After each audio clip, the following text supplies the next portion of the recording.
এই জন্য মৌলিক নামাজে কোনো পার্থক্য নাই। আপনারা বলতে পারেন হুজুর আমরা তো দেখি কেউ আমিন আসতে বলে, কেউ জোরে বলে, কেউ রফিয়া দান করে, কেউ করে না। না, এটা মৌলিক পার্থক্য না।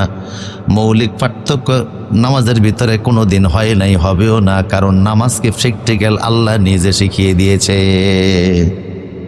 জিব্রাইল রসুলকে শিখিয়েছে, রসুল উম্মতকে শিখিয়েছেন। জিব্রাইল রসুলের 2 বার ইমামতি করেছেন, নামাজের শুরুর ওয়াক্ত দেখিয়েছেন, শেষের ওয়াক্ত দেখিয়েছেন। সুবহানাল্লাহ পড়েন।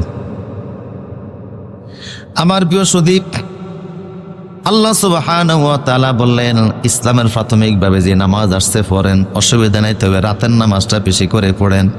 রাতের নামাজটা রসুল কখনো প্রথম সারা রাত, এরপরে অর্ধেক রাত, এরপরে অর্ধেক থেকে আরেকটু বাড়াইলেন। এইভাবে করে চলতে লাগলো, নামাজ চলছে। এখন আল্লাহ বলেন ওরাত্তিলিল কুরআনা তারতিলা, এই যে রাতের বেলায় দাঁড়িয়ে লম্বা নামাজ পড়েন, তাড়াহুড়া করবেন না, ধীরস্থিরভাবে নামাজে আমি আল্লাহর কোরআনে কারিমের আয়াত তেলাওয়াত করেন। সুবহানাল্লাহ।